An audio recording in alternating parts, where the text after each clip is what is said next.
Hey everyone, I'm Jeanette Lenoir. Welcome to EPA Live. Today, my guest is world-renowned sociologist and Haitian Studies professor who founded the Haitian Studies Institute of CUNY's Brooklyn College, Dr. Jean Eddy St. Paul. Dr. St. Paul, thank you so much for joining me here on EPA Live. I certainly appreciate it. Welcome. Good afternoon. Thank you so much, Jeannette Lenoir, and thank you for all the great work that you have been doing for our community. And it was my pleasure to be with you today. Thank you for the invitation. Thank you so much. It's certainly my pleasure as well. I also would like to congratulate you, Dr. St. Paul, on your recent induction into the Marquis Who's Who. Congratulations on that incredible feat. Thank you so much. That means a lot to me to be able to be included into this prestigious select group of Marquis Who is Who, an organization since 1898 that has been dedicated to elevate, to select, and to promote high standard, high caliber professional for their commitment, their integrity, and their service to humanity and to the world. Thank you so much. Of course, and it's certainly well deserved. I wanted to. That's why I'm going to start with a video. I wanted to play a video of you, just kind of showing you kind of a little bit of the beginning of your journey into creating or the Haitian Studies Institute. So let's see here. All right.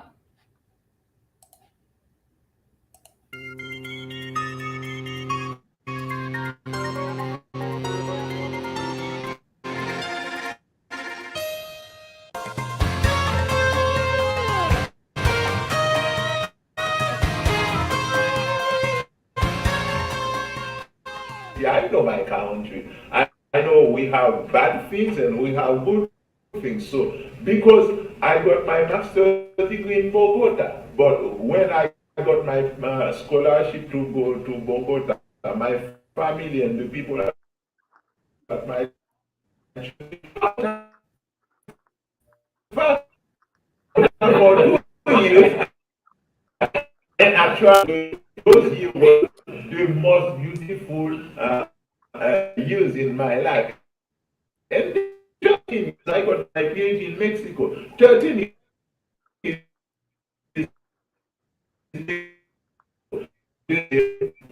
of Fox News. I'm just important what I'm saying. It's not the same that what CNN and on Fox News talking about Haiti or talking about Bogota or talking about Mexico and travel there and experience by yourself. So that's why I would like to take uni students to Haiti, but I'm focusing with institutional engine. So Professor, I really liked what you said there, and I wanted to dive in a little bit more about, how your studies. How did you get here? You came from Haiti, but you actually spent 13 years in Mexico. You were in Bogota, So and you also mentioned all the fear mongering about all these different nations. Can you tell us about your background, how you became a Marquis Who's Who inductee? So, yeah, that's actually a very fascinating question. I was born in Haiti, bred and raised in Haiti. From kindergarten to college, I did all those studies and experiences in Haiti. So I am the oldest of a family of nine. So I was the first in my family to go to college, the first to complete college, to graduate from college, and the first to have a PhD, and the first to become a college professor. But the path to have that PhD in Haiti, since I was in um, elementary school. So one of my teacher, no, actually it was the first year of high school, no, for middle school, I would say, first year of middle school. One of my professor of Spanish, he told me, you have great potential in Spanish. You are very smart in Spanish. If I was in your place, I would continue to study, hard Spanish because you can have a great future using your ability or capacity in Spanish. So that was a professor in sixth grade, and I took that advice and I studied Spanish on my own. And as soon as I graduated from college, because of my Spanish proficiency, I got a full scholarship and I was accepted into a private Jesuit university in Bogota, Colombia. So I went to Bogota, Colombia, and I completed a master's degree in Latin American studies. I went back to Haiti to work as a librarian because I was a librarian and to started working as a college professor. And then I got a full scholarship again, and I went to Mexico for my PhD. So, in to make long story short, I completed all my graduate studies without paying a dime, and actually, those institutions paid me for studying my graduate studies. So I completed both masters and PhD. I didn't take any student loan because of my capacity to use Spanish and because of what they call soft cooperation between Haiti and country, Spanish country of Latin America. So this is very important because that was not the traditional way, the traditional path that Haitians use to improve themselves. Because most of youngsters in Haiti, they were waiting for scholarship from the US Embassy, Fulbright scholarship or scholarship from the French government. But I didn't do that. So I used my Spanish, and because of that, and I was able to study and to succeed in life. Then in Mexico, they offered me jobs at the same moment I was completing my PhD. So I stayed in Mexico from 2008 to 2016. And between that period, between 2008 and 2016, I work as professor in master's and PhD program. And also I was able to co-found two important programs, a bachelor's degree in political science, a master's Mhm. degree in political analysis, and a PhD program in law, politics, and government. And CUNY recruited me from my position as a tenure and full professor in Mexico. So Mexico helped me actually to start to build my international career. And the recognition I just recently got from Marquis, who is the consequences of my trajectory both in Haiti and specifically in Latin America. And that is very important because the way that we portray, and I say that I'm glad you play that clip, because usually when we are located in the global north, we tend to think the country of the south as country that cannot offer everything to the global north. So country, when we see Mexico, we see the Haitian immigrant who will come to take the jobs of other people in the US. But we never imagine the South can be also a place for improvement, for development, a place where we can take a lot of advantage. And I take a lot of advantage of, for instance, higher education in both Colombia and in Mexico. But since I am Haitian, so that is also important because both Colombia and Mexico, they were able to obtain their independence because of the solidarity they received from my Haitian ancestor. For instance, flag of the Bolivarian Republic of Venezuela was built in Jacmel in the southeast of Haiti. Um, mm, um, Bolivar went Simon Bolivar in two occasions in 1815 and 1816. He went to Haiti, and Alejandro Pétion or Alexandre Pétion, Haitian president, offered to Simon Bolivar the help that Bolivar required to liberate what they called then La Gran Colombia, back then that incorporated Colombia, Ecuador, and Venezuela. So it's like from a historical perspective, those countries own a lot to Haiti, and at the same moment also they helped me to succeed professionally and intellectually. Yeah, that's, it's so fascinating because on the flip side of the coin, we've heard so many negative stories coming out of Mexico in particular, including the four African Americans who traveled there. One of them for plastic surgery, but then they were accused of being Haitians. And so it's the flip side of the same coin, where there's this news report that really sets the stage of something of such a terrible experience for any black person or a Haitian to have in Mexico. But your experience is significantly different. As a matter of fact, you even had teachers and professors who encouraged you to go after to go after your work, and to uh, kind of further your learning in Spanish, which is really fascinating. Mhm.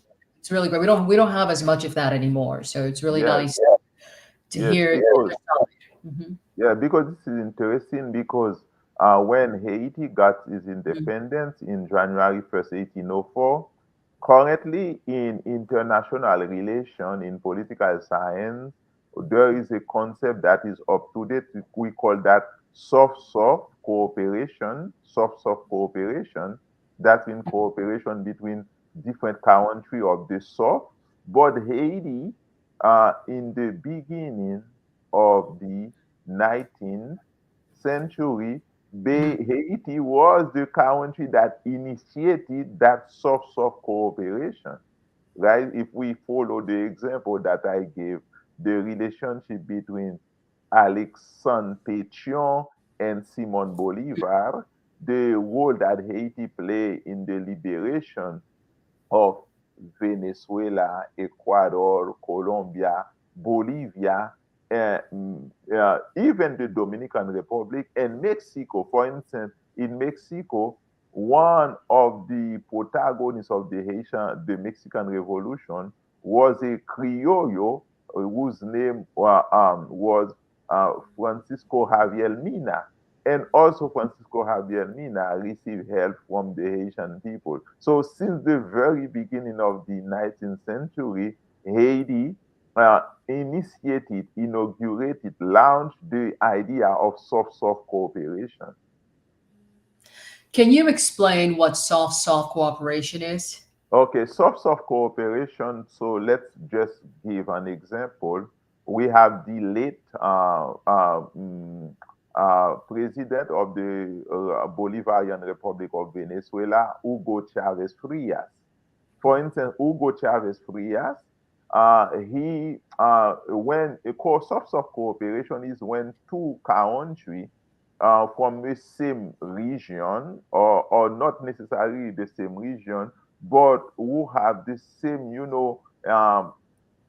economic, the same characteristic in terms of economics. They are in a process of development. They are not the most advanced developed country in the world, but they put together their resources. They exchange their resources. For instance, in Latin America, Cuba is known for its excellence in health. So, for instance, the Cuban government, since the time of um, Fidel Castro, used to send medical doctor, a Cuban professional in this field of health and sports to Venezuela. And Venezuela send experts in oil, in petroleum. So there is a kind of exchange between two countries. So for instance, Venezuela exchange things with Cuba, things that Cuba requires for its development, and Cuba exchange things. You know, when I say things can be resources, natural resources, human resources. This is what we call soft cooperation. I see. Thank you. So recently, there's been more bad news coming out of Haiti. Let's play another clip and go over that.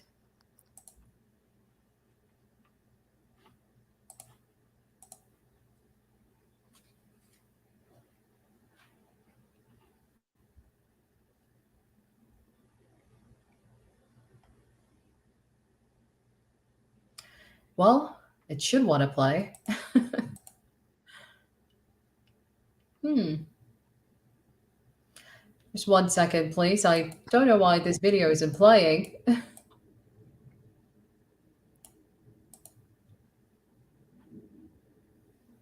Hmm.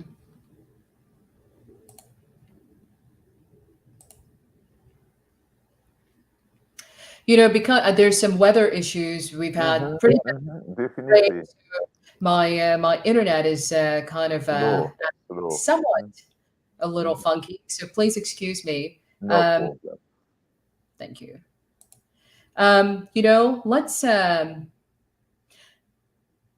Let's see here. Can I put this back on the screen?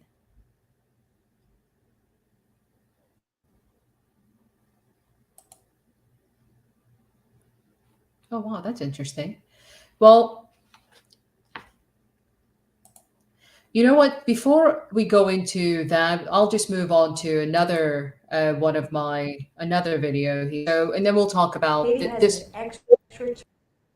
We'll talk about this one, and this one is somewhat controversial. Okay, this one Mhm, is a little controversial, but I've heard this many times mhm, in different Haitian communities, especially from mhm, folks in Brooklyn, who believe that there's because of Haiti's mineral wealth is why there's mhm, so much persistent turmoil. So let's watch this video, and I would like to get your thoughts on that. mhm, mhm, Haiti has an extraterrestrial material that is found nowhere else in the world except South Africa, and it's the purest in Haiti. 65 million years ago, an asteroid landed in this space. We have an asteroid mountain.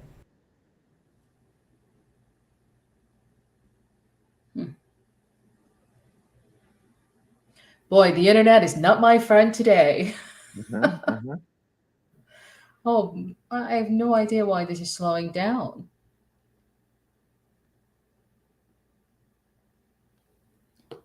Hmm.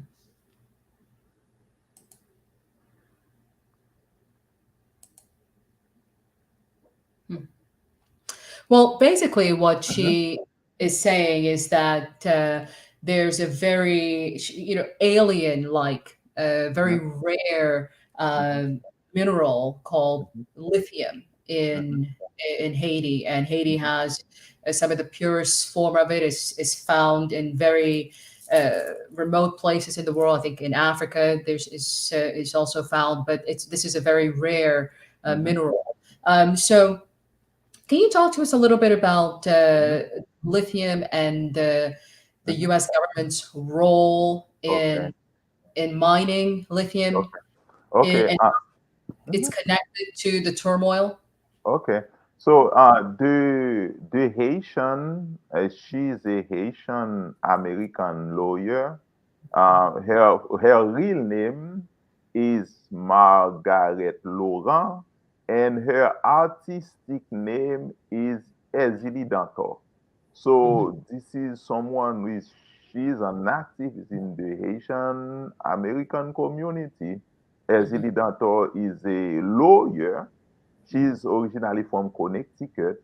Zili Dantor is a dancer, she's an artist, and she's also a mambo. That means a priest of voodoo, a priestess of voodoo, right? So we know Erzili Dantor work in the community, and what Erzili Dantor says is not a lie. So in order to explain that, Jeanette, so let me give the audience a historical context.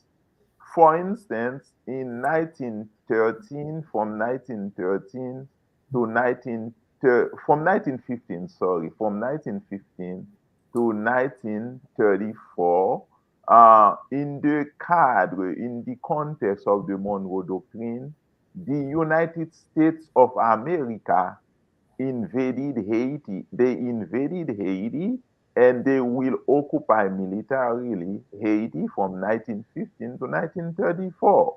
So the US, the Marines of the United States of America, most of them came from the deep south. They were Southerners. So they spent 19 years in Haiti. And during those 19 years of US occupation in Haiti, because remember, the Monroe Doctrine was a doctrine designed by James Monroe in 1823, something like this. So, and the Monroe Doctrine says America for America for Americans. And the US, because of the ideology of the empire, although America, the whole continent, is a continent whose name, is attributed to we America holds its name because of Americo Vespucci. So Americo Vespucci was, a European guy who came here to steal land, etc. But they say though he was an explorer. Okay, okay. But America is a whole continent, and the US is one of the countries of Latin America. But because of the ideology of imperialism, so we have a certain tendency to think that the US is the world representation of America. So the Monroe Doctrine was a doctrine designed with the ideology of imperialism. And in the US occupation will happen in the context of the Monroe Doctrine. So during that occupation between 1915 to 1934, Jeanette, so in 1924, that was 8 years during that occupation. So there was a research that was done in Haiti. The research was published in 1924. And this is a book, this is a more than 600 page book that everyone can buy in Amazon.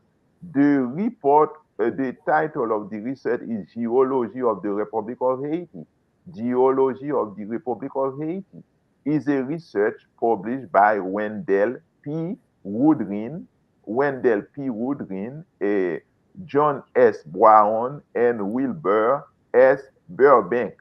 Wilbur S. Burbank, Wendell P. Woodring, John S. Brown, and they published that report in 1924.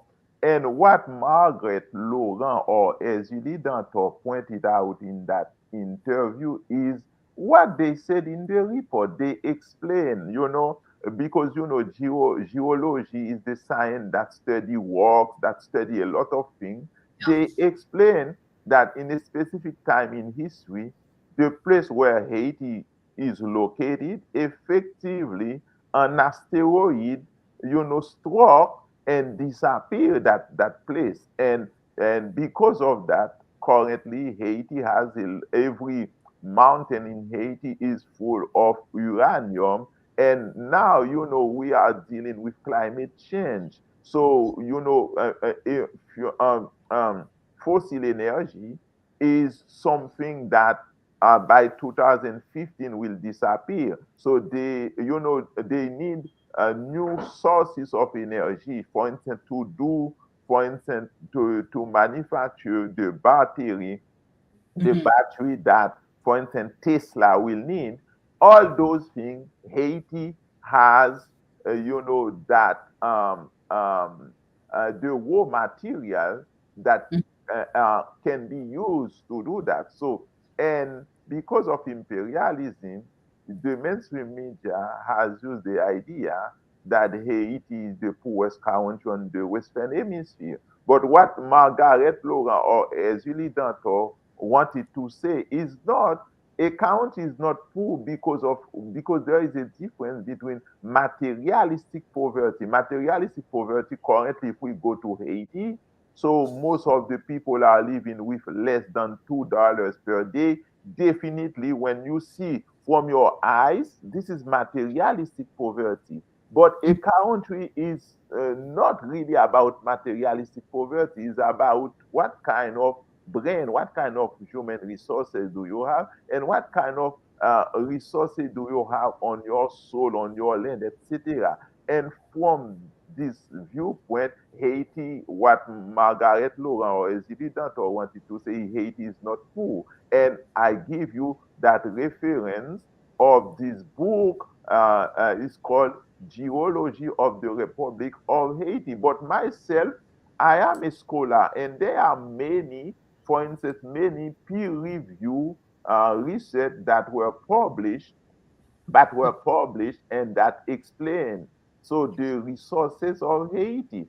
For instance, in a journal that is called Satellite Today, on March 17, 2010, there was an article titled Iridium's Attribute Fourth Quarter Net Loss to GHL Transaction that was published in Satellite Today, Volume 9, issue 50, published in March 17, 2010. Remember, on March in 2010, an earthquake struck Haiti. So, since the first moment that the year where the earthquake struck Haiti, many research were published about the resources of Haiti. I will quote another article that was published in, the Journal of Earth Science in 2000, volume 88, from page 840 to 843.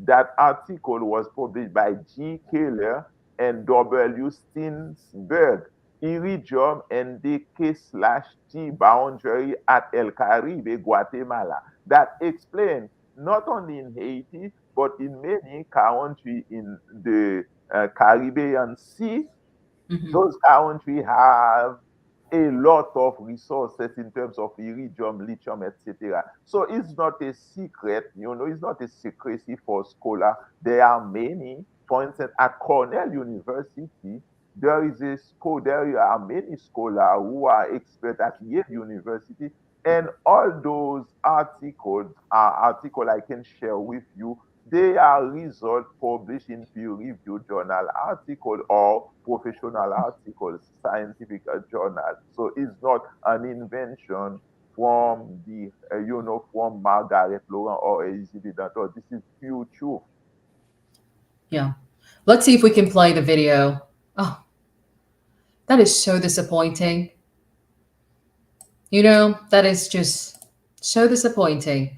She also talks about Haiti's oil wealth, $120 billion reserve, and just the mineral wealth and the beauty of Haiti as well. And she was basically alluding to the fact that there are nefarious reasons why Haiti is kept almost apart from the world system by the world's giants. Mhm. So I think it's more complex than that. I would agree with Margaret Logan's statement, but I would say it's more complex than that. And myself, in my academic and scientific research, I explain that complexity. So I use a theory from a political scientist. He is a well-known political scientist. His name is Joel S. Migdal. Mhm. Migdal is spelling Migdal, Joel S. Migdal. And Joel S. Migdal explained the state and society relation. In his perspective, the state in society, Joel S. Migdal, he is a political theorist and internationalist scholar. He's an expert on the state of Israel. He's an expert in the state Excuse of Israel. Yes. And me. No, go Joel Esmigdal explained that states are usually in competition once again or another. States don't have morality. States do not work according to the ideology of Judeo-Christianity. So I use his perspective, his concept of social forces, and I explain that since the advent of Haiti to the modern world in 1804, there have been some powerful social forces, and the United States of America is one of them, that have operated in partnership, in alliance with local actors, the post bourgeois ruling class, because in Haiti we don't have really a economic elite or a national bourgeoisie.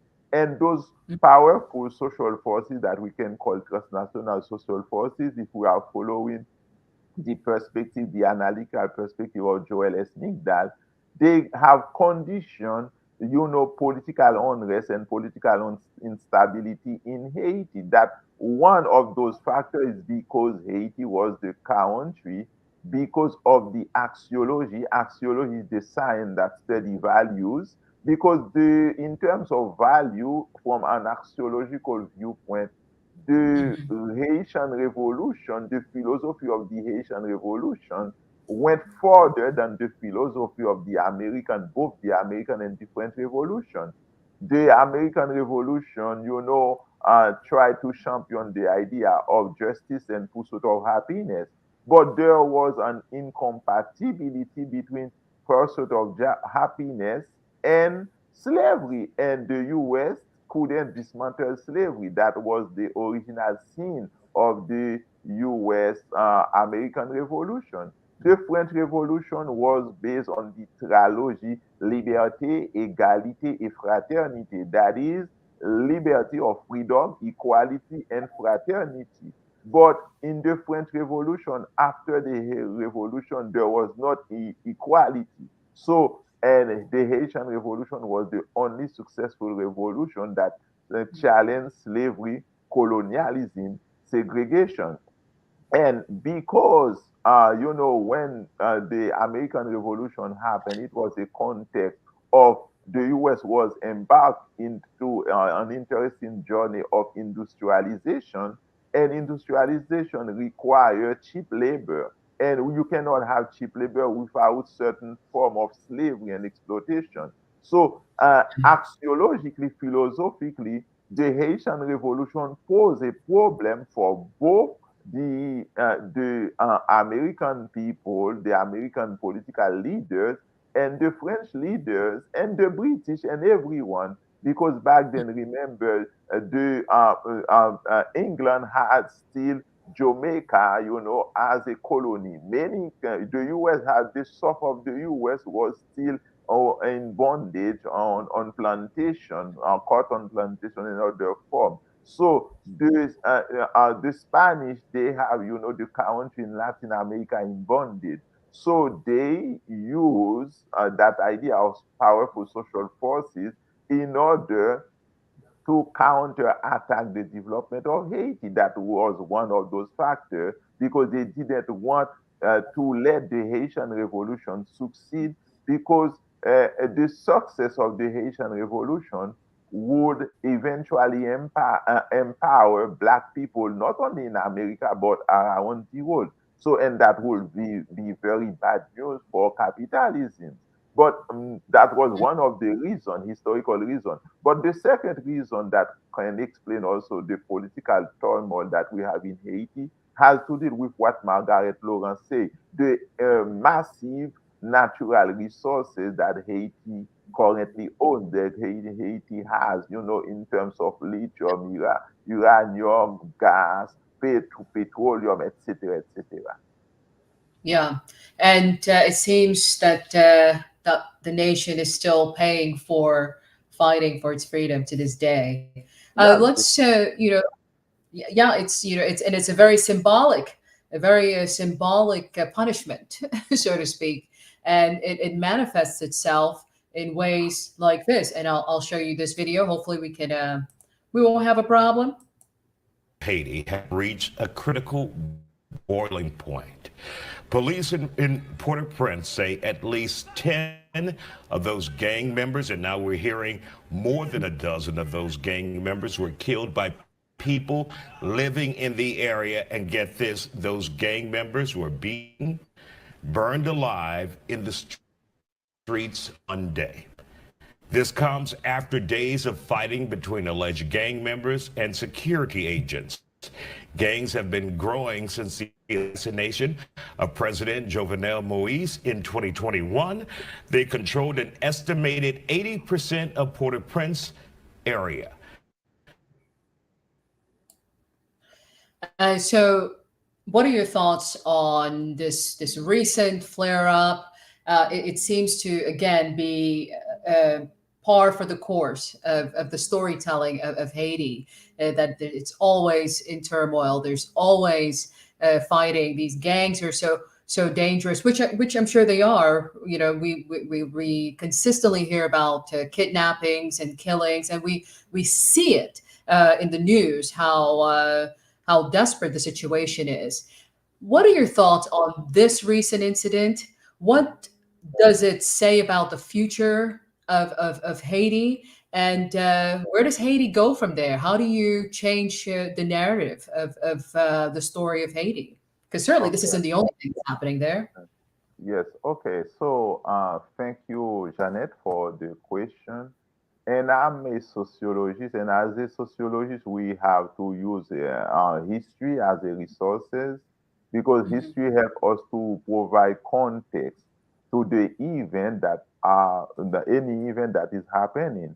Because politics is a science, and as a science, politics operates according to specific a theoretical framework and some specific methods. Okay, so first when we are talking about the police, the effectively Haiti has a national police. It's called La Police Nationale d'Haïti or the Haitian National Police. That Haitian National Police, the modern Haitian National Police as we know it now, was created in 1995. 1995. And why that uh, that national police was created? The police national was created in 1995 upon the return of Mr. Jean Bertrand Aristide.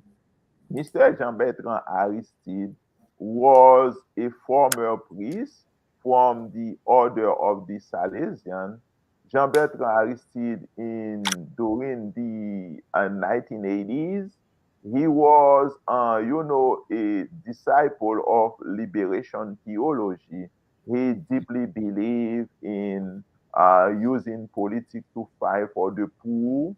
He deeply believed in following the example of Jesus Christ to fight for those oppressed who are left, at the margin of politics, economy, and society. So Jean-Bertrand Aristide was a follower of liberation theology. And also Jean-Bertrand Aristide in the 1980s, he ideologically stands against neoliberalism. He stands against privatization of public institutions. He stands against, for instance, the International Monetary Fund. International Monetary Fund, in French, we call FMI because the IMF in French, the acronym in French is FMI or FMI. That means le Fonds Monétaire International. Jean-Bertrand Aristide rechanged the name, it's renamed IMF instead of International Monetary Fund. Jean-Bertrand Aristide said it was the fund for the imperialistic misery. So the empire used the fund to promote misery across the world. So Jean-Bertrand Aristide, he was against imperialism. But Jean-Bertrand Aristide will get elected as president of Haiti on December 16, 1990. He was sworn in power on February 7, 1991. And Mhm. 7 months since after assuming power, Jean-Bertrand Aristide received a coup. He was overthrown from power. He was ousted from power by the hierarchy of the armed forces in Haiti, by the army. But that army received funds from the private sector of business. And eventually, the CIA was behind that coup, the Central Intelligence Agency. So when Jean-Bertrand Aristide went to exile, so Jean-Bertrand Aristide had to lobby in Washington in order to return into power. And it was the first Bush administration, and then the Clinton administration. So Washington conditioned Aristide. They say, yes, sir, you can return into power, but now you have to do what we ask you to do. And unfortunately, regrettably, Jean-Bertrand Aristide accepted the neoliberal plan for Haiti. And when Jean-Bertrand Aristide returned, so they conditioned him to dismantle the army. So he dismantled the army and he created the National Police of Haiti. So, but the National Police of Haiti, Janet, was funded through a program called ECITAP. ECITAP, EICITAP, is a synonym, is an acronym. So, but ECITAP is from the US Department of Justice. So the National Police who we have currently in Haiti is a US institution. It was created by the US with the support of the US, with the tax dollar of American people. So currently, every director of the National Police required to receive the blessing of the US Embassy to Haiti or the US Department of State. So currently, the National Police of Haiti, if the National Police of Haiti cannot do its job, the US somehow is also to blame. Okay, this is the context I wanted to provide, right? So I talk about the coup. Secondly, Haiti, from 2000, Jean-Bertrand Aristide will completed eventually his first term in 1996.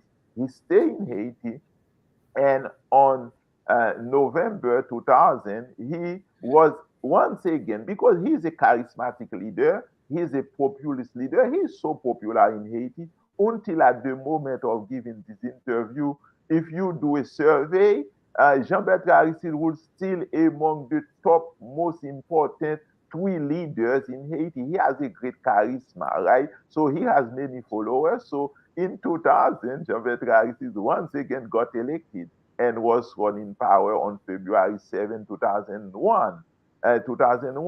But in 2003, Jean-Bertrand Aristide, in a speech, he asked the French government, I think that back then it was the government of François Mitterrand, if I'm not mistaken, or Jacques Chirac. I think it was Jacques Chirac, the government of Jacques Chirac.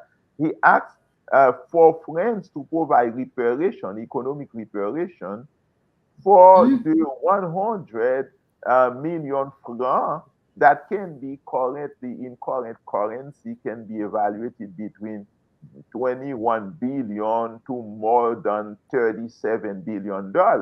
In 2003, Jean-Bertrand Aristide asked France for economic reparation. He said that, that ransom was unethical, was immoral, so France Mhm. has a moral duty to provide economic reparation to the Haitian people. And guess what? It was the government of George Walker Bush. And back then, Condoleezza Rice was I think, US Secretary of State. And Mhm. Colin Powell, we are talking about black people, black in highest political leadership in Washington. Condoleezza Rice and the late Colin Powell will eventually meet with the Jean-Dominique Villepin, Jean-Dominique de Villepin, the Secretary of Foreign Affairs of France, and they overthrown Aristide once again. So they sent Haiti, Aristide to exile in Africa. So, and From 2004, when Aristide was not in power, the United Nations sent to Haiti a mission that is called MINISTA, a United Nations Mission for Stabilization of Haiti. MINISTA stay in Haiti from 2004 to 2017. After 2000, and MINISTA, United Nations will leave Haiti in a worse situation that it found Haiti in 2004. After MINISTA, we will have, another that is called BUNI, the Bureau, Integrated Bureau of the United Nations. So from the long story short, from 2004 to now, Haiti is a country that is, under political tutelage or tutelage from Hmm. the United Nations to a group that is called the core group. So Hmm. the US, Germany, France, all together, they are the one who are doing everything in Haiti. So if Haiti has, the gangsterization of the state we are now seeing in Haiti, the international community has a very important responsibility in what is happening in Haiti. But this context, you won't listen to that this contest on Fox, on CNN, or France 24 on the big mainstream outlet. But this is the truth we are dealing with now. Yeah, that's so interesting. Would you say that Haiti is a sovereign nation? I won't say that Haiti is a sovereign nation because if we go back to the idea of sovereignty, let's say from the work of Baudin is Bodin. So Jean Baudin, in a book that is titled Les Six Livres de la République, the six books of the Republic, Jean Baudin explained that a nation state to be sovereign required to have an army, required to have the capacity to protect its citizens from internal threat and external threat. And Haiti, uh, at the moment of speaking, doesn't have that capacity.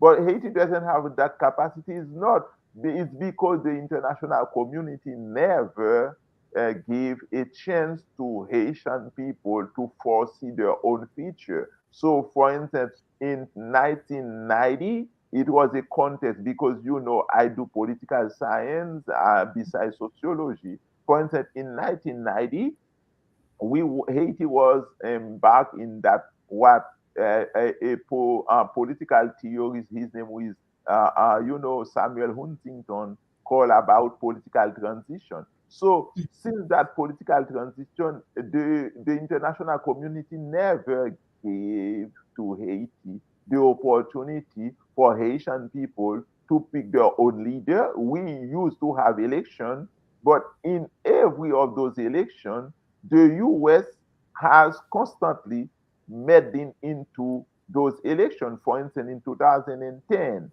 we had election. We have election, and we had a woman.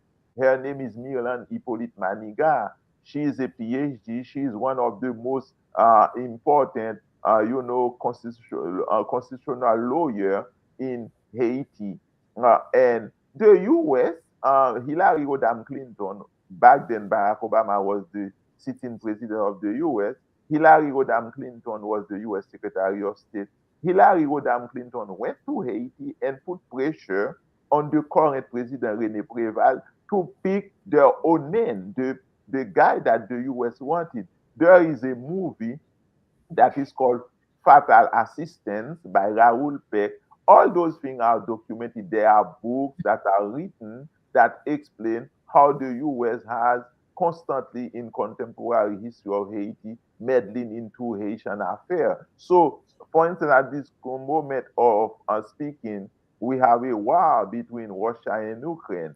You see the way that the US stand for the sovereignty of Ukrainian people, but Yeah. the US doesn't have the same energy, and the sovereignty of Haitian people doesn't matter to the US because Haiti is a black country. And you can see, and I explained that in a lecture that I gave to at Pittsburgh University.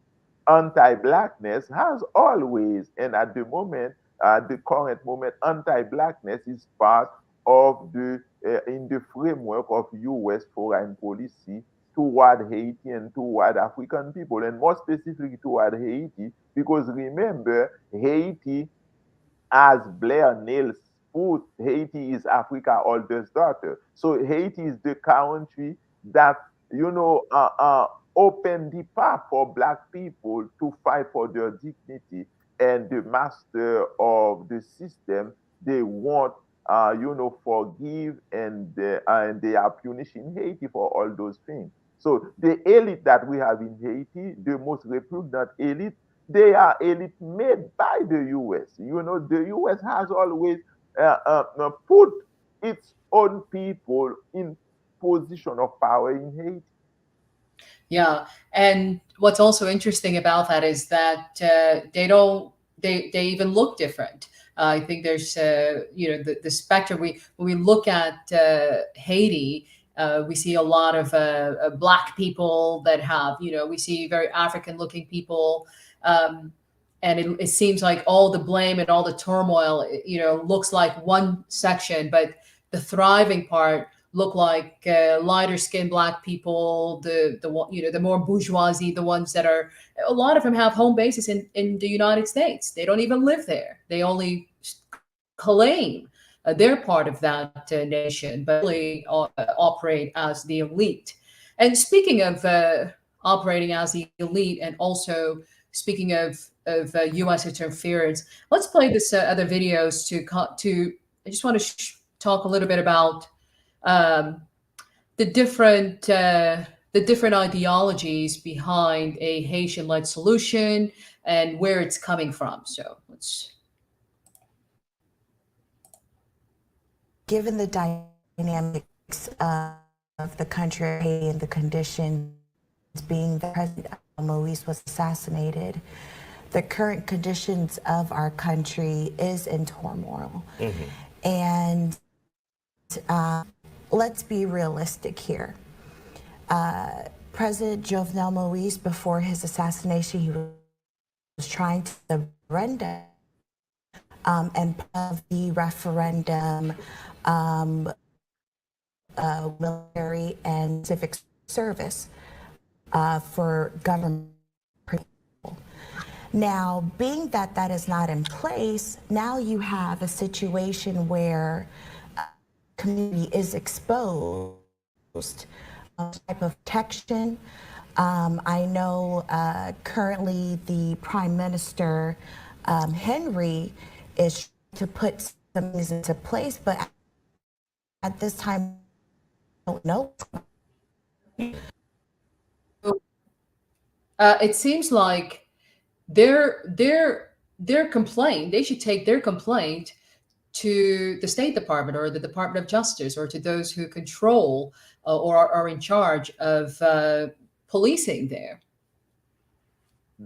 So, yes, because when we are talking about Haiti, there is a concept that we use a lot, and we investigate, we research a lot in sociology, both in sociology and in political science, is the concept of civil society. Haiti is a country that has a very interesting civil society. And it's not just today that civil society emerged. So, for instance, during the political transition to democracy, because the former dictator of Haiti, a dictatorship that was broadly supported by the US, the dictatorship of the Duvalier. So the Duvalier left, Jean-Claude Duvalier left Haiti on February 7, 1986. So from February 7, 1986, Haiti, entered into that political transition. And that political transition was made possible because of the contribution, the participation of actors from the civil society in Haiti. Because civil society, you can have conservative actors and progressive actors, right? So, but the civil society in Haiti, mostly progressive actors, they were helping the country to move forward. But the coup of September 29, 1991 will put a pause on the civil society. So what we have seen recently is a re-emergence of that civil society. So we have actors of the civil society because Haiti is a country now that have what I would call a transnational diaspora. We have Haitian people who occupy the most important academic professional position, who study in the most elite university in the world, and those people, they know exactly what is going on. So you have both in Haiti and in the diaspora more and more political consciousness about Western imperialism, the negative impacts of Western imperialism, and more specifically, the negative impact of US imperialism. And both in Haiti and in the diaspora, we see more and more of those intellectuals, those professionals, using their voice to promote a counter rhetoric, a counter narrative to educate the world about what is going on in Haiti, right? So this is very important. But also, Jeanette, Haiti is a country in which there is a disconnection between the educated middle class bourgeois and the mass of the Haitian population. So we see more and more movement that are more urban movement, but we don't hear enough the voice of the farmer. We don't hear enough the voice of the people who have been historically excluded from politics, have been historically excluded from society. Myself, as a sociologist, I do think that it's important to have the voice of the majority of the Haitian people, those who are living in the countryside of Haiti. And I think that civil society, that urban movement, they need more communication, more dialogue in order to be more consistent, to have more legitimacy, right? So, but Haiti is a country in which even, you can go to the countryside, people know, they say that the US is, what part of the problem of Haiti. So therefore, in that specific context in which you see there are a lot of conflict for the redesign of the geopolitical map in the country. So in Haiti, both in Haiti and in the diaspora, there is a strong anti-imperialist sentiment. And we have to differentiate that anti-imperialist sentiment from anti-American sentiment. The Haitian people, they are not necessarily anti-America, they are anti-imperialism because they understand, imperialism goes beyond the action of the government. There is a strong anti-imperialist, U.S. imperialist sentiment in Haiti. When we have popular protests in Haiti, you can see the flag of Russia in Haiti, the flag of China in Haiti. So the people, they are very upset against, and they say we cannot stand any more US imperialistic practice in Haiti, because there is a clear consciousness in the public arena about how US imperialism has negatively shaped, politics, the institution, and the everyday life of Haitian people. And next year, the Haitian people will have to vote again. Let's take another look on another. We'll look at another video Ariel here. Henry, Minister, beckoned to the United States, the UN, to send troops to Haiti, police forces to kind of subside the ongoing violence that's happening there. As of right now, the United States and Canada has not decided to do anything in regards to that. Jamaica. You know, so you see, is that disinformation? Is that misinformation? Is that simply a lack of information? What's happening here? Because this is obviously an expert, somebody who knows a lot of information about Haiti, but yet he's saying the United States and Canada, all these different geopolitical partners, really don't want to have anything to do with it. But the reality is the United States is in charge of the policing in Haiti. So how is there such a disconnect in Okay. having Haitian experts come on television and give this information that's not necessarily rooted in fact? Oh, that's a very great question you asked, but it's an easy one for me to answer. It's easy to answer because remember when we are talking about an intellectual, being an intellectual, you can use your knowledge to form a technical rationality. You use your knowledge in order to have status, to have prestige, to hold on a job, to have a position of power. And you can use your knowledge for deliberation, for spreading truth, to fight propaganda. So definitely we have different kind of experts, right? So is not necessarily if someone is an expert that is there to promote goodness in society. This is important. So using knowledge for the promotion of goodness or using knowledge, to for specific opportunity, economic opportunity, political opportunity, financial opportunity. So I would say I can understand his position. So, he has a job, he goes on TV, and usually in TV, those are the experts they invited, people who actually are working for the specific government, people who try to highlight, but myself, I have a commitment to humanity. I have a commitment to society. I have a commitment to the truth.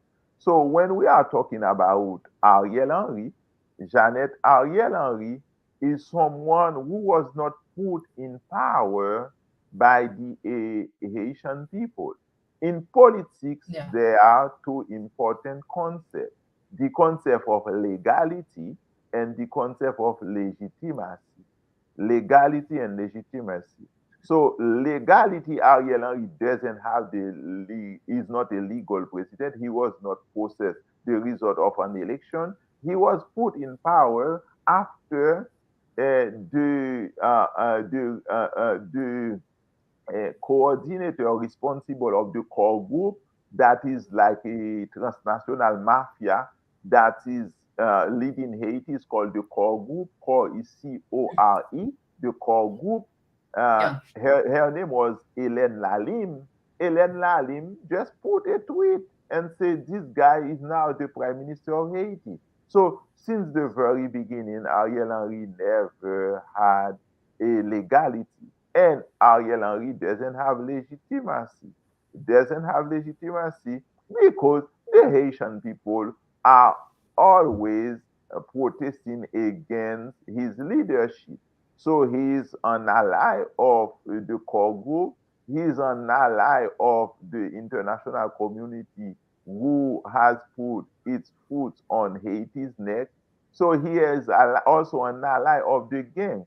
There are reports that mention the name of Ariel Henry, the current Haitian prime minister, as one of the potential, person involved in the assassination of Jovenel Moïse. So this is a context that we have to understand. So they want to realize election, organize election with this guy in order to protect him and to protect all those people who hold position of power in Haiti And now the Haitian people are asking, for their trial because of corruption. For instance, the Canadian government last year and this year established a list of people, former President Michel Joseph Martelly, former Prime Minister Laurent Lamotte, the former Speaker of the House of Haiti, I forgot his name. All those people, the Canadian government of Justin Trudeau established a link and say, according to information we have, those people, they're a member of the private sector of business, they have tie with the gang. They are the one provided arms and munition to the gang. But all those people, Janet, they are living in the United States of America. The U.S. government didn't pursue them, to try them, etc. So if the U.S. want to help the Haitian population, the U.S. needs to start to, to put on trial Michel Joseph Martelly, who is also an American citizen, Laurent Salvador Lamotte, who is also an American citizen, and according to the Haitian constitution, in the first place, Michel Joseph Martelly should never become president of the US because according to the constitution of November 29, 1987, if you are not, if you have hold dual citizenship is not allowed in Haiti. So the US needs to stop its hypocrisy. So we are dealing with hypocrisy. This is hypocrisy at the same moment. The US seems concerned for human rights, human dignity, freedom, and sovereignty of Ukraine and the Ukrainian people. All those things the US don't care.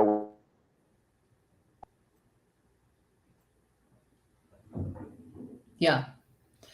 You mentioned it earlier, you called it the anti-blackness. And in spite of how far we've come as the human race, black people are still feeling this anti-blackness that it really has permeated the globe. Because you mentioned Ukraine and just the different aid allocation, how Ukrainians or more Europeans are treated versus folks from African countries.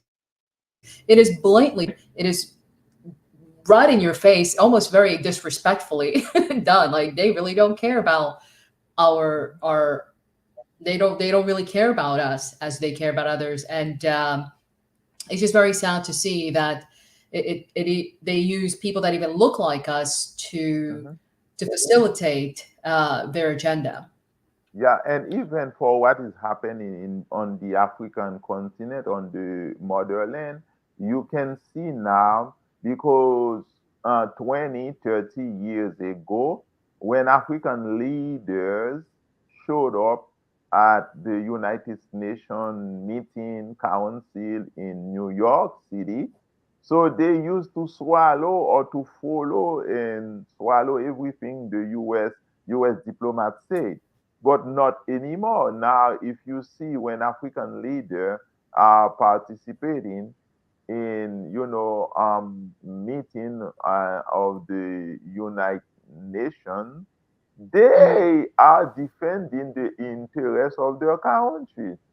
And last year, in one of those meetings, one guy from Kenya, the Kenyan ambassador, he Mhm. said, we as Kenyan people, Haiti is very important for us because Haiti was the country who stood for human dignity, for freedom, for decency. So even the way that African leaders have been empowered and to challenge whiteness, to challenge white supremacy in foreign relations, Mhm. receive somehow the influence of the Haitian Revolution.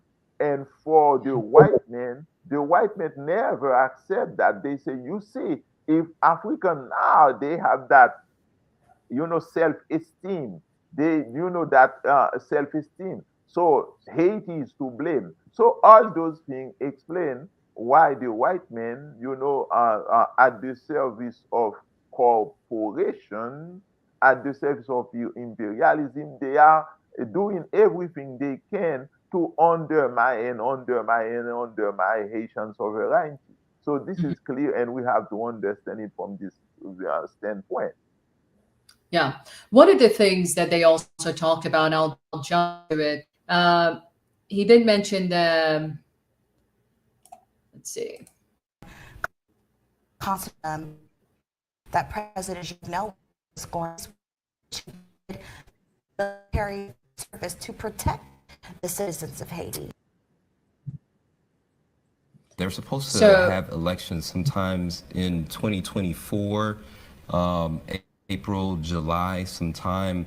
Most of the senators and government officials have their terms have lapsed, and so basically he's running the country somewhat of a dictatorship, if you, for lack of better terms.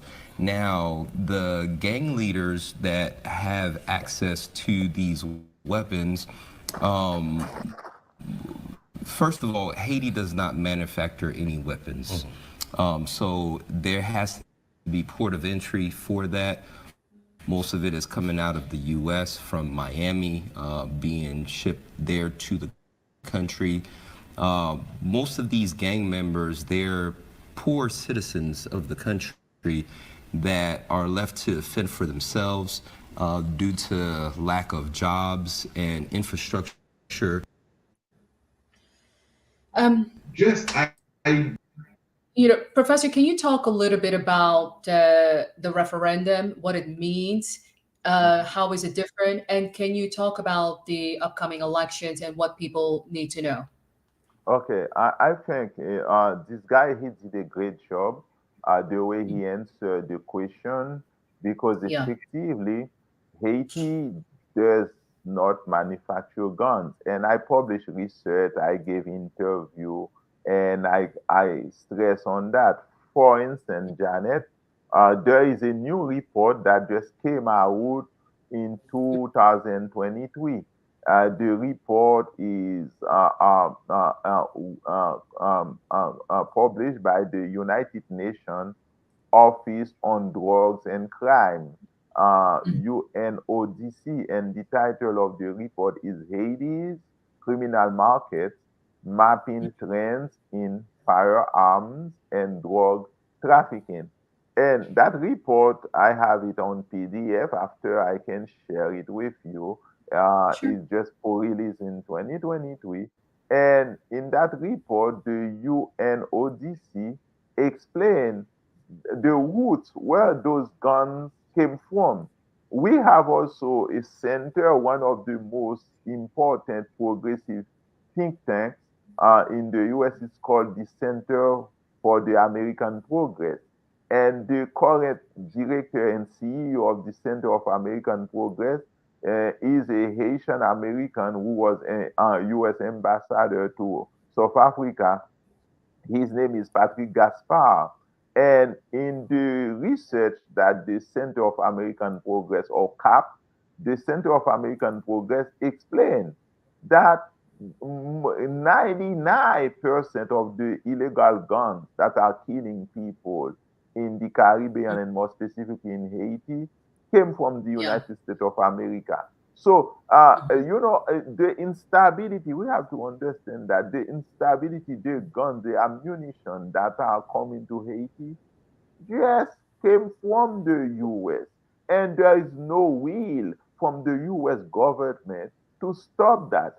The US embassy in Port-au-Prince is one of the most equipped technologically.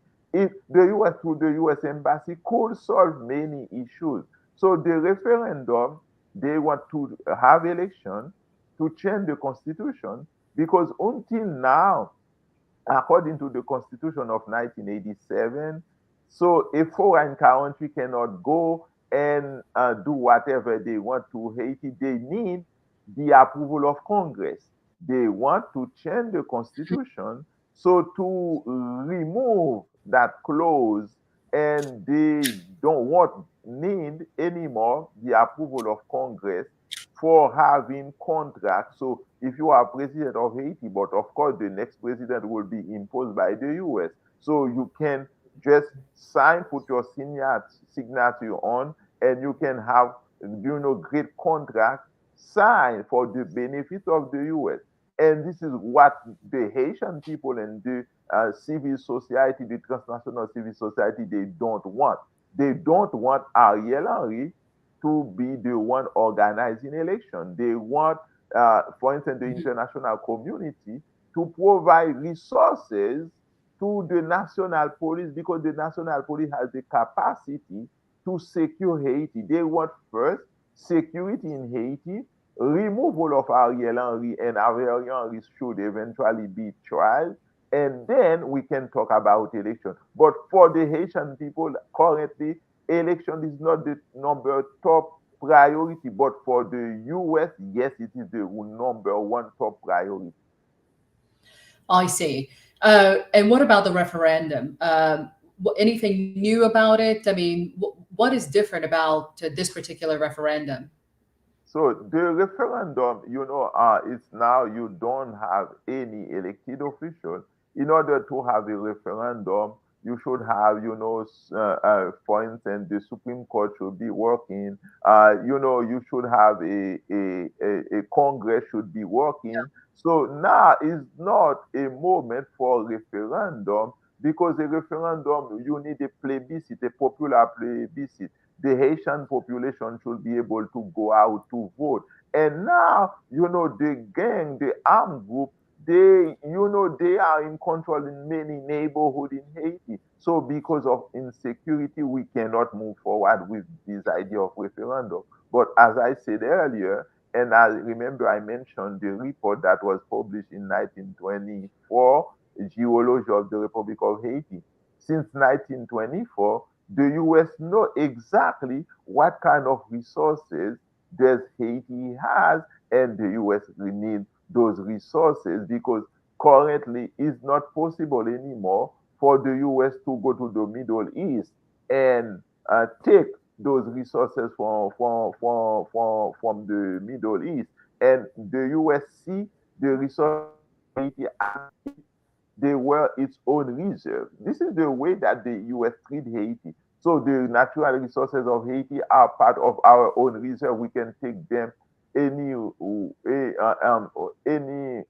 when we want them. But for that, remember, the US wants also always to give a legal framework to its action, because they will say, oh, this is a contract with the Haitian government. We didn't do that, right? The Haitian government believe that was in the best interest of the Haitian people. So they require always a legal framework in order to to move forward with the other imperialistic practices. Interesting.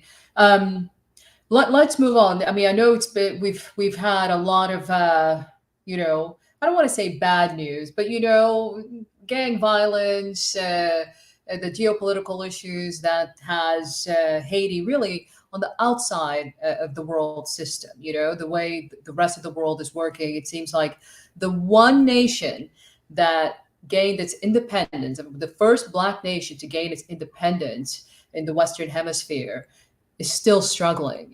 That says a lot about what's happening in the world. But I also want to eventually move on to the good stuff about Haiti and what we don't talk about. But before I get to the good stuff, and I'll play a video of that, one of the things that I stumbled upon is your discussion, and it's in here. I have a video of it.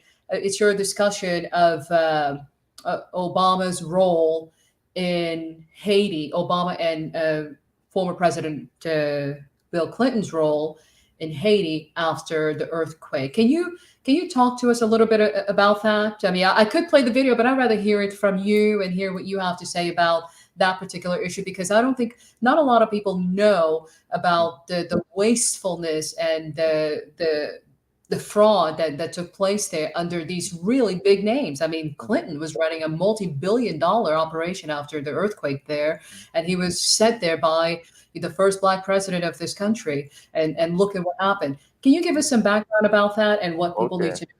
So, because I am a scholar and also I am always for objectivity. Because before talking about Obama or his shortcoming and weaknesses, I just wanted to say that personally, I think when Barack Obama came into power, that was something very good for the black community, for black men and women and youth, because of the image,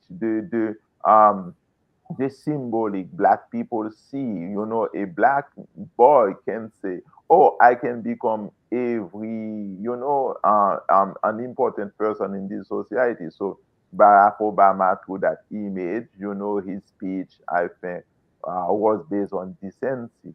However, between the theory and the practice, and I think that is when Barack Obama failed. In terms of theory, if you see the way that Barack Obama speaks, his charisma, so he's a decent guy, right? So we won't say the contrary. He's a decent guy. But when we look for to its practice, unfortunately, he was part of a system, of a structure, and he just took the shape of the system. So, for instance, effectively, Barack Obama, he is a he's of mixed race, but Mhm. because of the US was founded on an ideology of racialized capitalism, because he has what they call some black blood, he cannot identify himself as a white, so he has no more remedy than identify himself as a black. He's a black man. He embraced his blackness to a certain extent.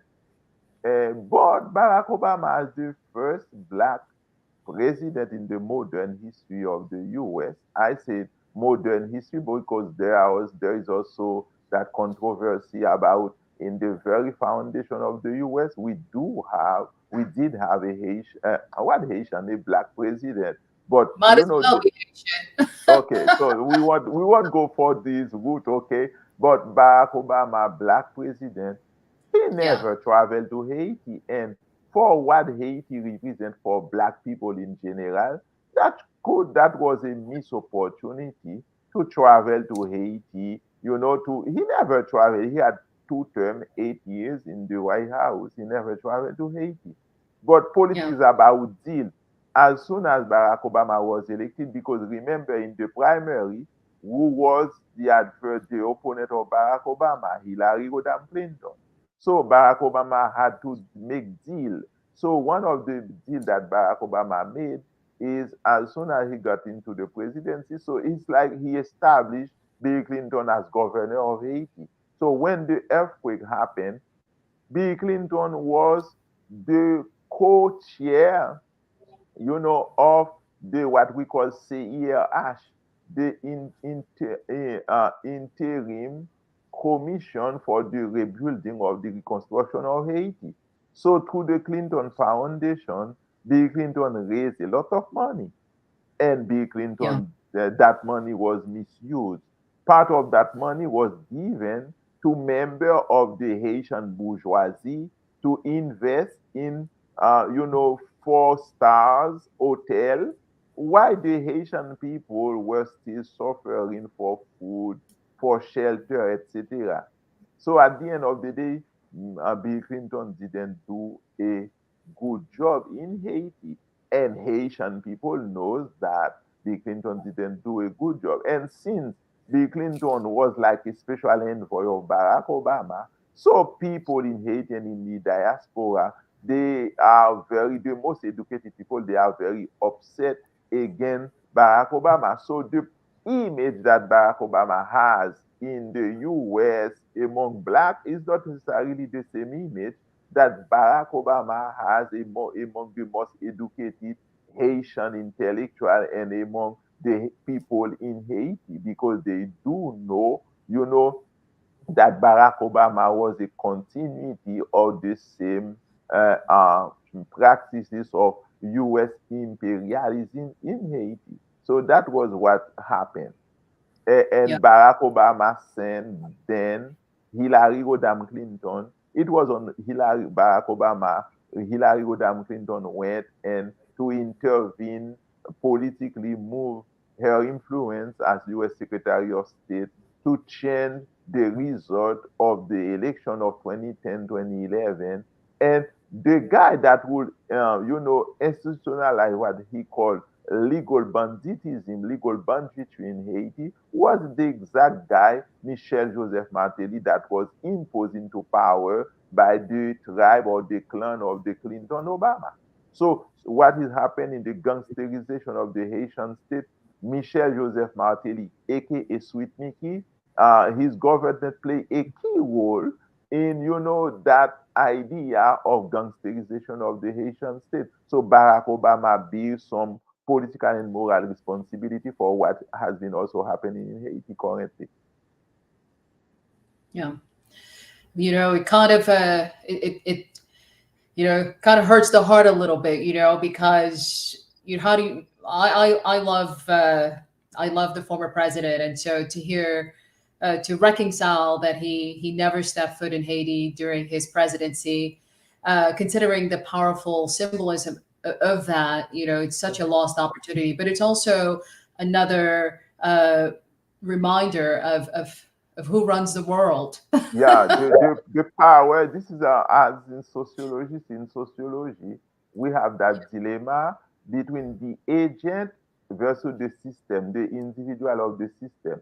Unfortunately, Barack Obama, Condoleezza Rice, Colin Powell, they are just agents in the hand of a system, as we have now the VP, uh, um, Kamala Devi Harris.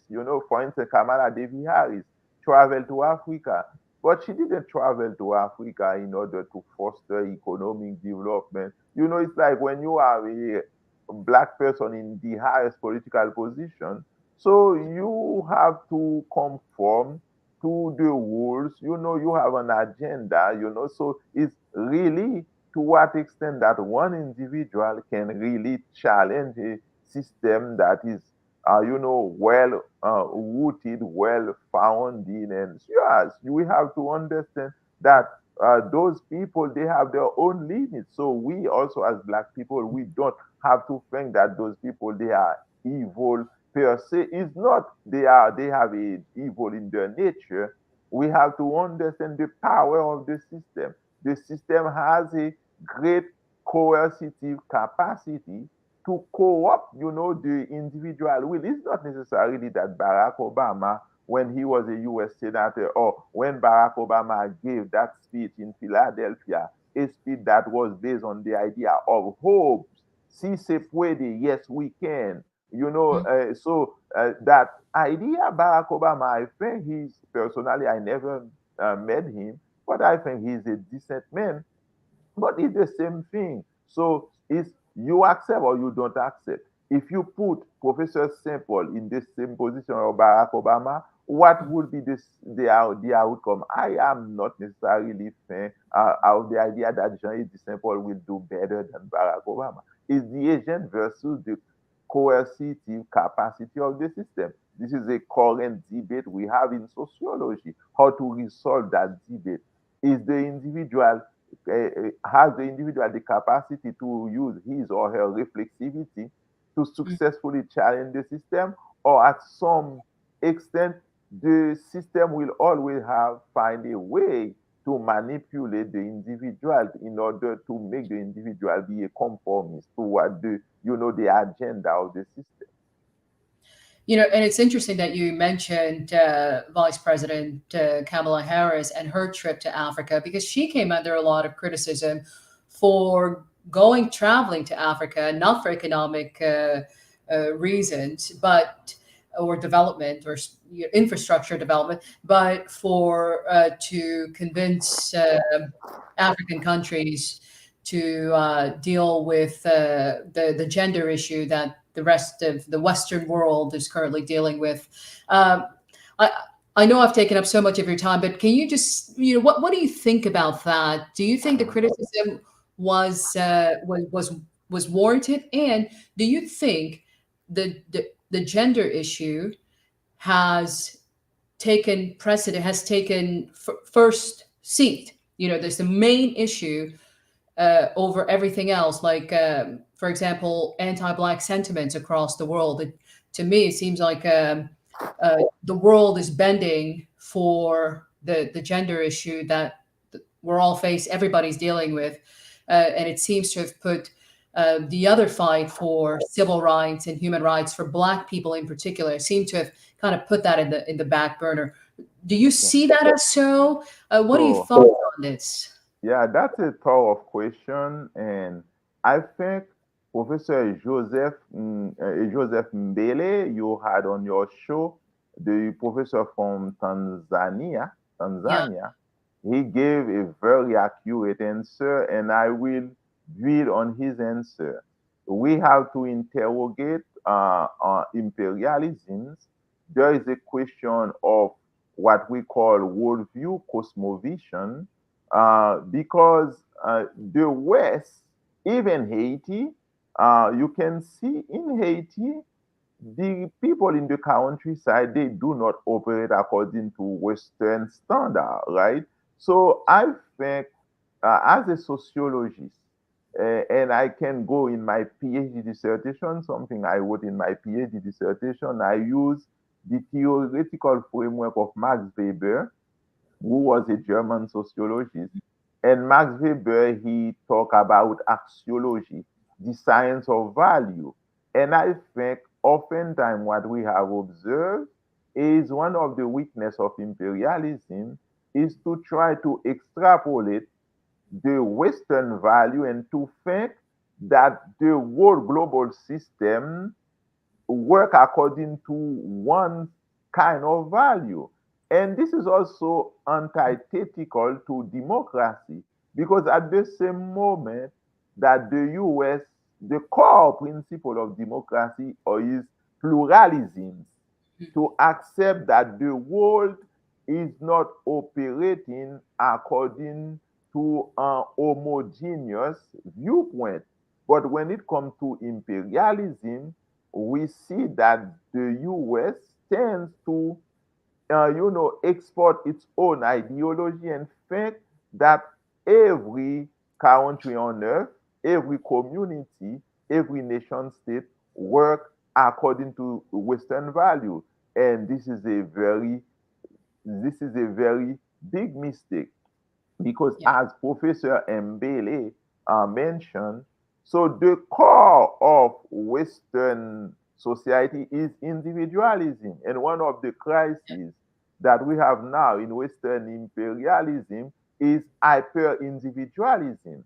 But African country and even Haitian society in the countryside of Haiti, they they operate according to a communal reality, to a communal tradition. In Haiti, we have Esquad, we have La Cour, we have Combit. It's a communitarian ethics.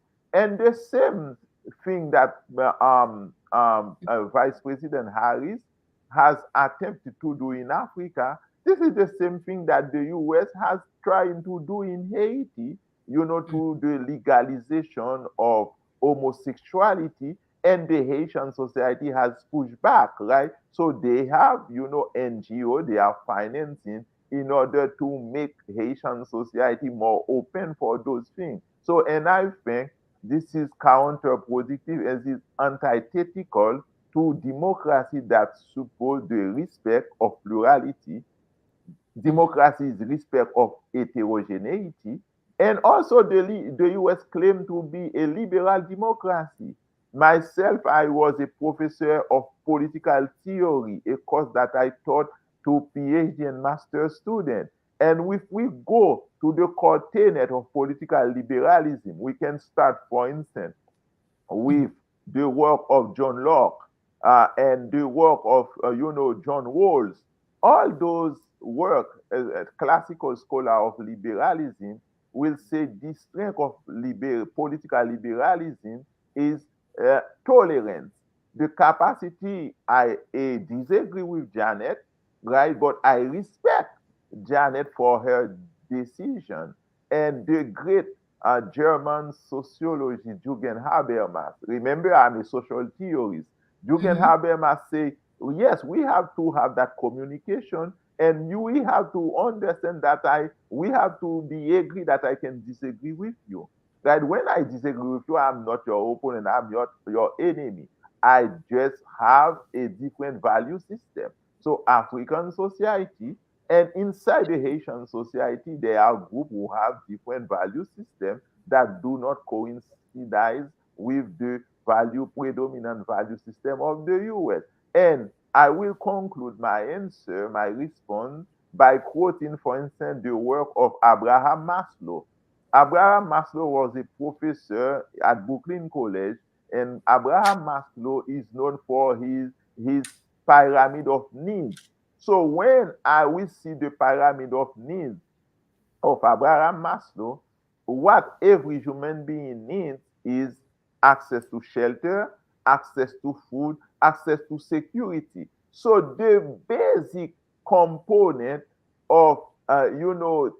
citizenship of citizenship is what those African presidents they have been asking Barack Obama or reiterating many times to Vice President Harris. For Yeah. them, this is not the most important issue. I am not saying in the US because the US has its own value. We other countries should respect the value of the US, but the US also should respect the other values of other countries because those other countries they are not the United States of America. In the United States of America, you see we have that polarization because not everyone share the same value system. Why we have the strength of a democracy reside in the plurality of political party. We have the Democratic Party, we have the Republican Party, we have Libertarian, we have different parties, right? So when you have plurality, it's the strength of democracy. But when you want to operate everything based on unicity, homogeneity, we are not living anymore in a democracy. This is authoritarianism. Yeah, I agree with you. It is authoritarianism, and it's so disappointing because the need for economic support and infrastructure and just overall development in these developing countries, not just in Africa, but like we can even stay in Haiti. Mhm, There's so much that's still needed there on infrastructurally. We need infrastructure in Haiti. mhm, We need, mhm. there's so much School, we development. need school, we need access, people need access to healthcare facility, we need hospital, we need to build road infrastructure, we need to invest in agriculture because the US also play a key role in undermining. There are videos of Bill Clinton when he apologized for his work in undermining, agriculture in Haiti in order to promote the rise from the farmer of our council. So this is a great moment if the US want to help. This is a great moment to do all those things in terms of reparation, invest in agriculture, invest in infrastructure, invest in technology. So invest in agriculture, invest in jobs, creation of jobs, invest in education, invest in clean water, sanitation. This is what the Haitian people, this is what the African people, for them, are the most present issues in order to live a dignified life. Now, with the idea of gender, everyone, for instance, Janet, I was born in the countryside of Haiti.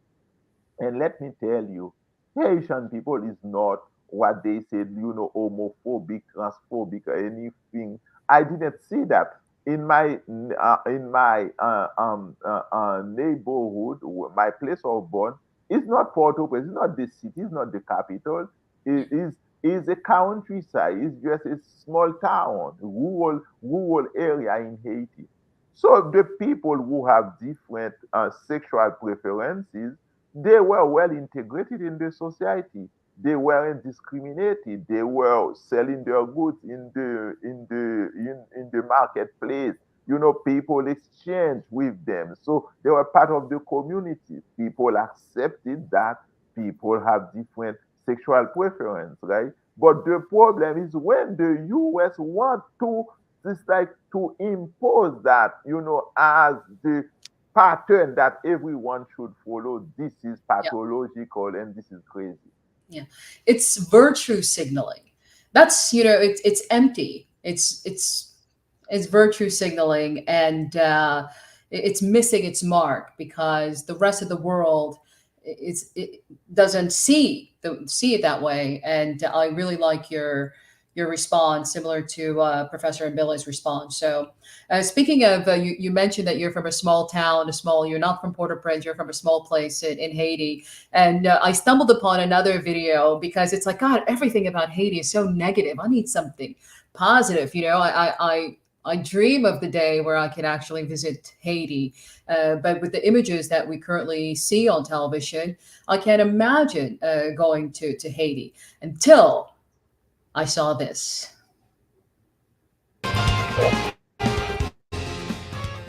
He's not a professional rock climber. He's not trying to establish a new record. He's just having fun. But where is this place?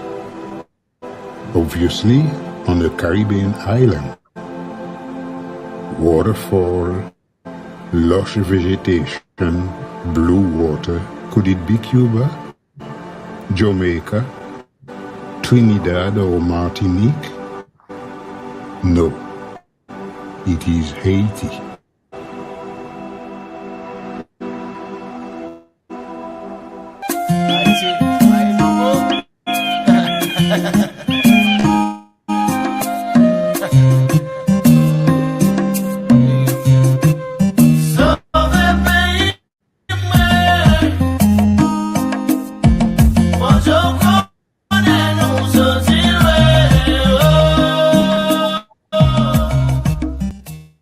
I'm from Cape Haitian. That's the city that created freedom. The Citadel and Sanssouci Palace are two extraordinary examples of what took place in this town. They are iconic monuments in Haiti and are also recognized as UNESCO World Heritage. Hi, my name is Princess Earth. I am an artist and I also design clothes with Caribbean and African flair to highlight the beauty of my culture. Let me tell a bit about Bassinzima.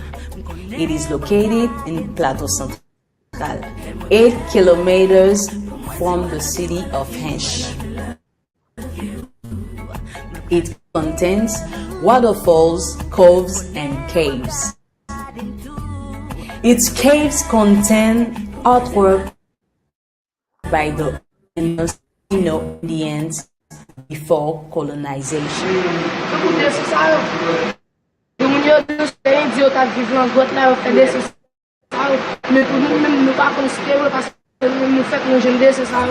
Despite how cold the water temperature is there, everyone who visits this place always jumps in.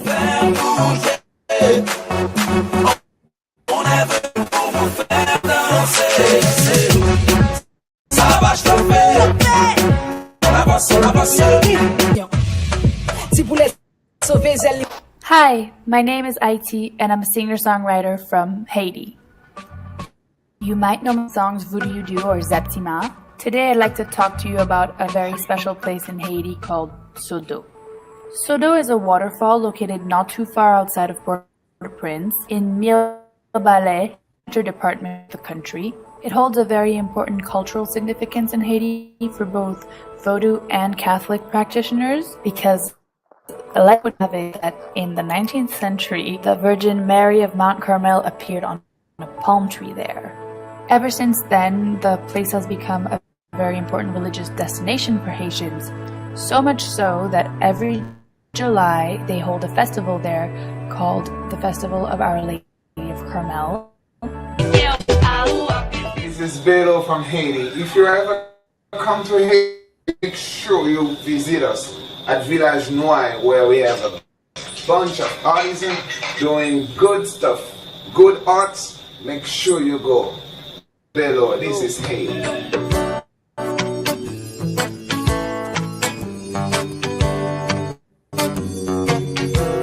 Yeah.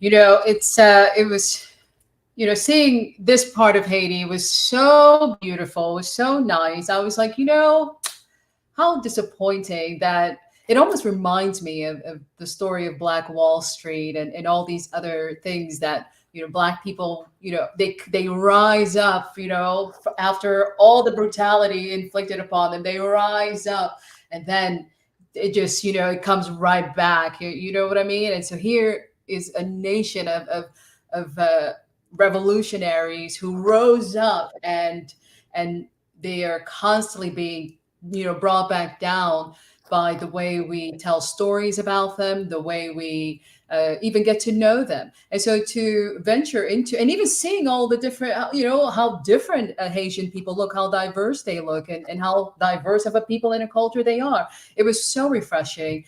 It made me feel so good. And it was like, yeah, we have to have a counterbalance. We, you know, you got to take the good and the bad, but man, Haiti deserves much more than negative news that is consistently highlighted in the media. Yeah, definitely there are many things to unpack. So, for instance, that was great that you mentioned Black Wall Street, because recently, you know what we have learned about Black Wall Street, we connect Black Wall Street to Oklahoma, right? This is Yeah. the tendency, but that was actually a mistake, because the first Black Wall Street in the US didn't happen in Oklahoma. It actually happened in Durham, North Carolina, in a place that is called Haiti. Haiti, or it's spelling Hayti. That means the original name of Haiti, but it's pronounced in English Haiti, in Durham, North Carolina. It's the first place in the US where Black people have self-economic, you know, capacity, economic governance, and they named their neighborhood after Haiti. So that would be interesting that you can research Haiti or Haiti in Durham, North Carolina. It was before Oklahoma. So even for the economic improvement of Black people here in the US, you see, they went back to Haiti to get inspiration from the Haitian Revolution. That's one thing. Second thing, I'm glad also you mentioned the idea of diversity, because when we talk about Haiti, yes, Haiti stands for blackness. We think it's a place only Black people, but also in the Haitian Revolution, German, and more specifically, people from Poland, Polish people, they fought for the Haitian Revolution. And there is a place in Haiti, it's called Casal. In Casal, we have Haitians who are of Polish descent. When the former Pope, the late Pope Jean Paul II, you know, Karol Wojtyla, he was of he was a Pole. So in 1983, when John Paul II went to Haiti, he had meeting with the people from Poland, with the Pole people in Haiti. They are very light-skinned people.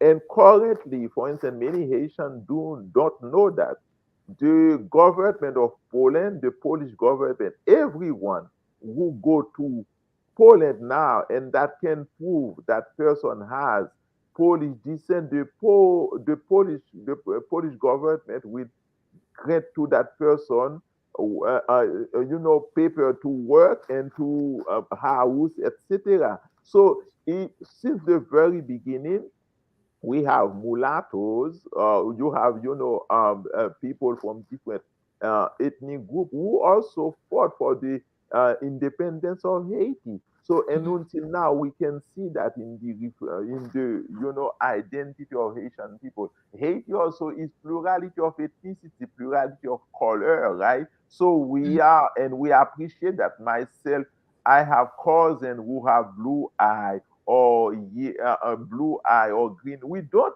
make a big deal about. We have different skin color in Haiti, but guess what? Every skin color we call them black. We call them neg because in Haitian Creole, the term neg means moon, individual with dignity, right? You see, for us, it's not nigger, right? It's Yeah. not the N word. We say negre. Next means moon, individual, and individual. The moon is the white is equal to black, etc. So there is no inequality in the concept of moon in Haiti. That is very interesting. And It is. also, yeah, go ahead. No, go ahead. Go ahead. Yeah. And also, So yes, and also I wanted to give a great shout out to, because all those people who participate in those videos, I know them. I used to cool. participate in the same panel discussion. So first, a shout out for Corale, the guy who was the narrator with that loud voice. Yeah. His real name is Jean-Claude Martineau, aka Coralin. So a shout out for Coralin, who is, a living patrimony for the great work he has been doing to promoting Haiti, Haitian culture, extramuro. And there's also a great shout out to Aid, Princess Aid, very Yeah. beautiful Princess Aid. And Right. I encourage you to listen to her music, for instance, A Domination. And she has also with other Caribbean artists, she has a very important lead tube that is called Caribbean Girl. So watch the video on YouTube, Princess A, Caribbean Girl, and A Domination. So I wanted also to give a great shout out to A Domination that also talk about the resilience of the new generation and the great work that young Haitian girl, Haitian women have been doing. They embrace the tradition, of the ancestor, the way she spoke about the way that she used traditional costume in Haiti. So there are many great work that Haitian people are doing from here in Haiti, there in Haiti and in the diaspora, but the mainstream media do not talk about that. But there are many things positive that are going on Haiti and in Haiti. Yeah. It's but it's up to us. We have to tell our story. We have to be our own advocates because, we can't wait for them to shine a light on us or give us their glory. That's never going to happen. But we know. So, and it's, so now we've reached the end of the program. This was such a great conversation, Dr. St. Paul. I really enjoyed it. And of course, we end with a question of the day, which I will show you here. And, it has to do with coronation, So let me put this here for you. Gonna add this guy to the stream. Mm-hmm. So we have the coronation coming up, and the question of the day is, and before I just want to say, it's so interesting how when you look at the narrative of Black people and all the struggles that they've had to go to, and how our glory is constantly being hidden, or we're like the diamond that's hidden under the thing, and our contributions to civilization and the world is very clear and documented.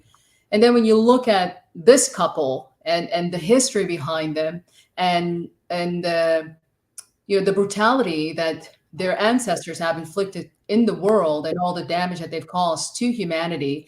And yet we're looking look at all these jewels, and we highlight these people who have caused more damage than anybody else in the world. You know what I mean? Like from ushering in slavery, colonization, capitalism, inhumane capitalism, ushering in chattel slavery, all these things. But yet but the narrative, how we look at them, is this Okay, compared so to.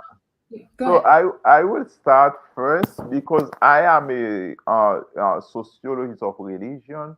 If we see the symbols, you can see, for instance, those symbols is a part also of secret society.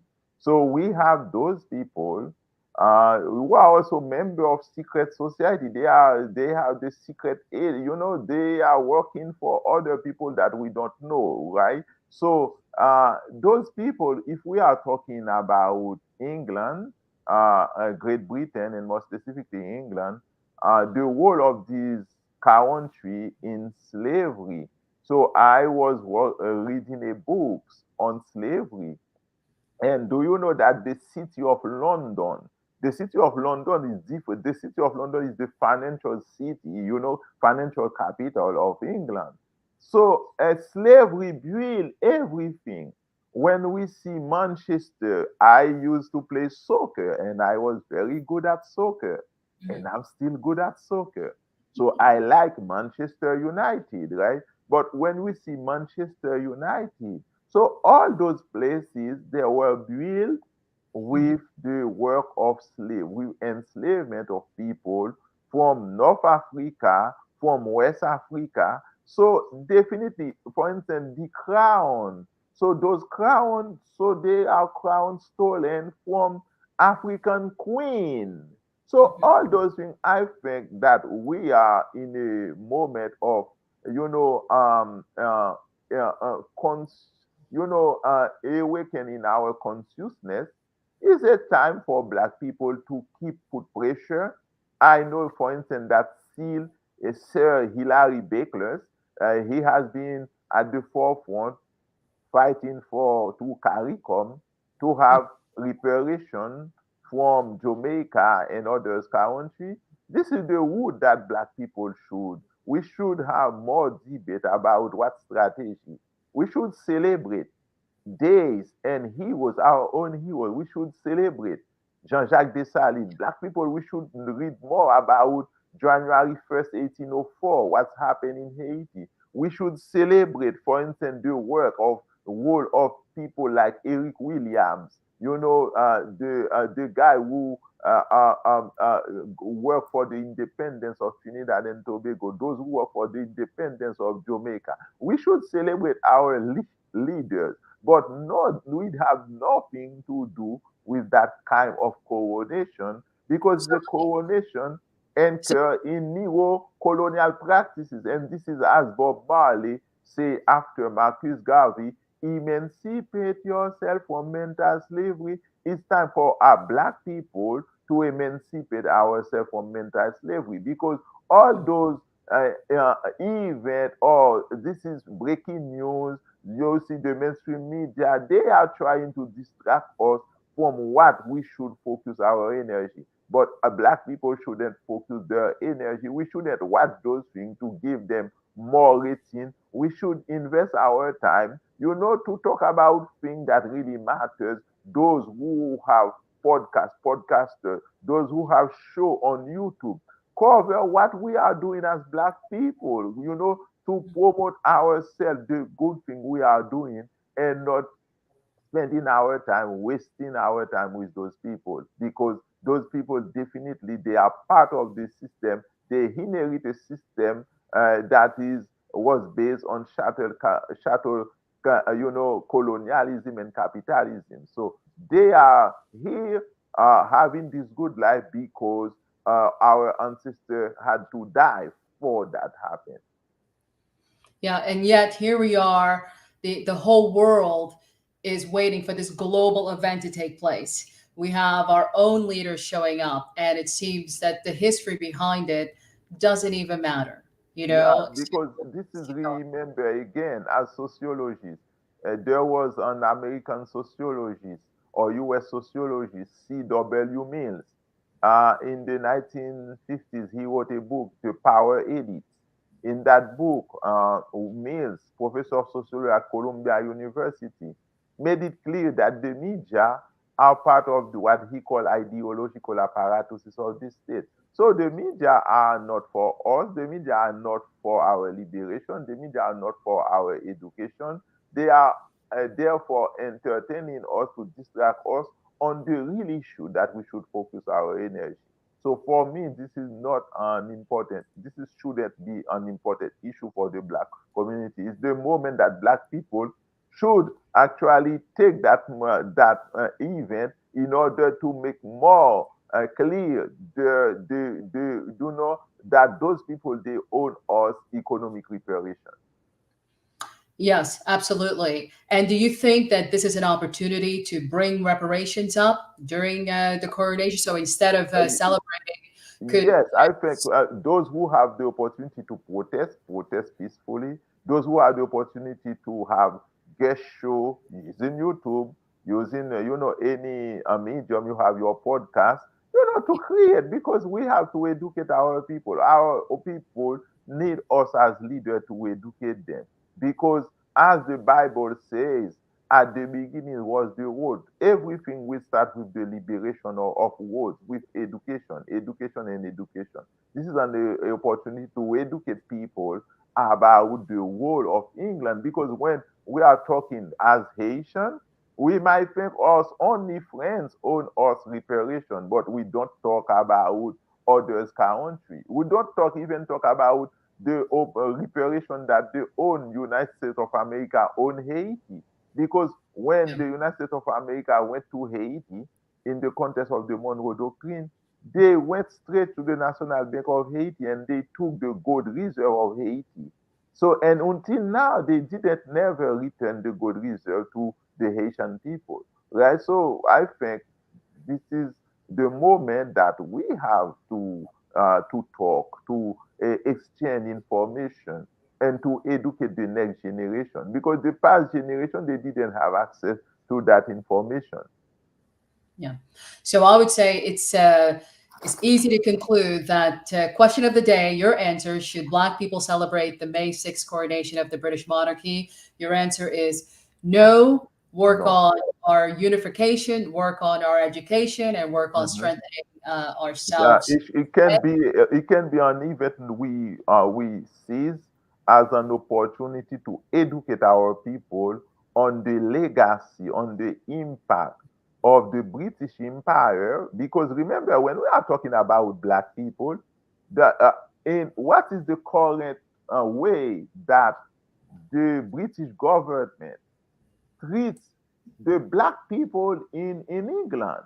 We have to understand this is a fight, that anti-blackness I mentioned is not anti-blackness in Haiti or the black in England. They are well treated. Remember what happened to these the black who were playing on the national soccer team when they failed to score on penalty. Right? You remember when they are playing, they score, right? They are like very good, but when they miss opportunity, the way they treat them, or return to your country, even though they were born, in England, return to your country, the idea of belonging, right? Those, you don't belong here, because they see those black people are individuals who are just there, they see them as commodity, to produce for the wealth of the white people, right? So black in England,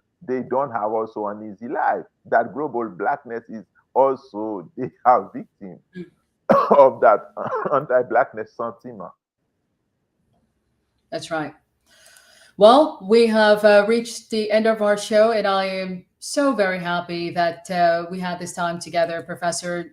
This was so informative. This was inspiring, and I thoroughly enjoyed it. Do you have any last words before I end the broadcast? So my last word would be to reiterate my admiration for your work and to encourage you to continue to use your knowledge, to use your platform to educate, to give more visibility, to promote counter narrative, because we have many talented voices in our community, but they won't promote those voices.